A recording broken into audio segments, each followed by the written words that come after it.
Bonjour, ici Romain Christ du blog sortiraduRSA.fr. Aujourd'hui, je vais vous parler du délaissement de la bourse par les Français. Mais avant, je vous rappelle que vous pouvez recevoir gratuitement ma sélection de livres sur l'indépendance financière en cliquant sur le bandeau qui apparaît sur cette vidéo. Donc effectivement, aujourd'hui, je vais vous parler du délaissement de la bourse des Français, puisqu'effectivement, vous n'êtes peut-être pas au courant. Mais effectivement, il y a de moins en moins de Français qui investissent en bourse. Et pour ça, il y a certaines raisons, et je vais vous en parler dans cette vidéo. Mais avant un petit chiffre, est-ce que vous savez qu'en 2003, il y avait 7 millions d'investisseurs en bourse d'investisseurs français en bourse, et c'était pas mal, puisqu'on était à peu près 60 millions à ce moment-là, 60 millions d'habitants en 2003, c'était vraiment pas mal. Et bien sachez qu'en 2015, nous étions plus que 3,3 millions de Français à être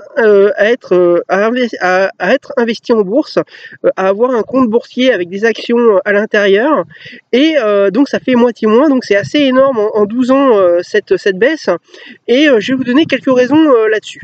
Déjà, il faut savoir qu'en 2003, c'était l'époque où il y a eu ce qu'on appelle l'explosion de la bulle Internet.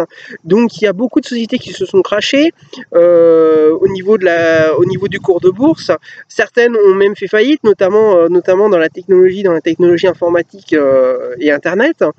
Et donc, forcément, ça refroidit pas mal d'investisseurs qui, voyant les cours chuter, et en fait, ont tout simplement vendu prix de panique, et ne sont jamais revenus en bourse. Ça, c'est déjà la première chose. La deuxième chose, il y a eu, comme vous le savez sûrement, la crise de 2008. Forcément, la crise économique de 2008 n'a pas fait du bien non plus, puisque, pareil, les places boursières ont largement chuté.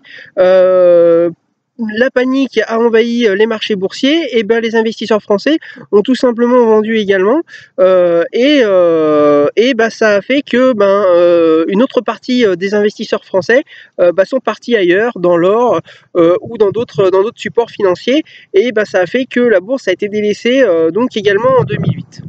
Donc voilà, donc ça effectivement, ce sont deux choses déjà qui ont fait que forcément il y a beaucoup moins d'investisseurs. La troisième chose également qui a fait plutôt que les investisseurs boursiers ont fui, c'est la volatilité de la bourse. C'est qu'effectivement, les investisseurs, notamment lambda, préfèrent quand ça monte légèrement ou quand la bourse monte plus fortement, mais par contre lorsque ça baisse fortement, ils n'aiment pas du tout. Et effectivement, si cela baissait plus légèrement ou plus petit à petit, forcément ça leur plairait plus, et ils se rendraient peut-être même pas compte que ça baisse au niveau de la bourse. Et là effectivement, on peut le voir actuellement, mais on a pu aussi le voir précédemment, c'est qu'effectivement,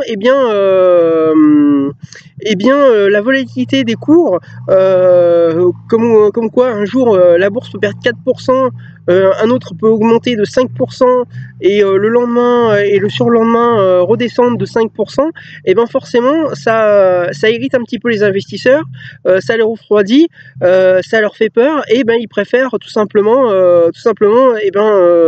partir de la bourse, partir de l'investissement en bourse, tout simplement parce qu'en fait ils ont peur de tout perdre.